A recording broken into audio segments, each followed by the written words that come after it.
প্রেমের প্রস্তাব ফেরানোয় দ্বাদশ শ্রেণীর ছাত্রীকে শ্লীলতাহানির অভিযোগে এক যুবককে গ্রেপ্তার করেছে পুলিশ। খবর পেয়ে ছাত্রীর বাবা মেয়েকে রক্ষা করতে গেলে তাকে রাস্তায় ফেলে মারধর করা হয় বলেও অভিযোগ। এই ঘটনায় চাঞ্চল্য ছড়িয়েছে উত্তর 24 পরগনার দত্তপুকুরে। পুলিশ সূত্রে খবর, ধৃতের নাম ইমানুল হক ওরফে শুভ। পরিবারের দাবি, রাস্তায় আসা যাওয়ার পথে তাদের মেয়েকে উত্ত্যক্ত করতেন যুবক।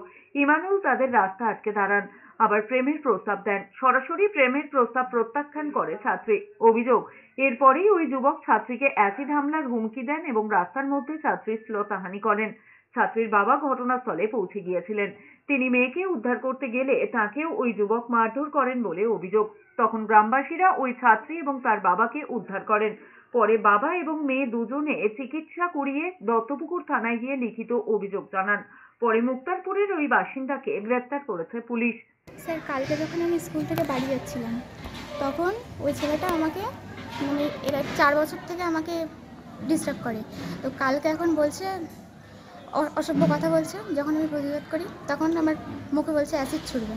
তো সেই সময় এবার আমি আমার বাবাকে ডাকতে পাঠিয়েছি। তখন এবার আমাকে মারতে শুরু করে। ওর হাতে কি একটা ছিল, আমার ভয় লেগে গেছে তখন। তো তার জন্য আমার বাবাকে আমি বলি ডাকতে পাঠিয়েছি। এদিকে আমাকে মেরেছে, মেরে জামার এই সাইডটাই ছিঁড়ে দিয়েছে। এখানে সব দাগ আছে গায়ে। এই মাথায় একটা মেরেছে, মানে পুরো আমি সেন্সলেস হয়ে পড়ে গেছি।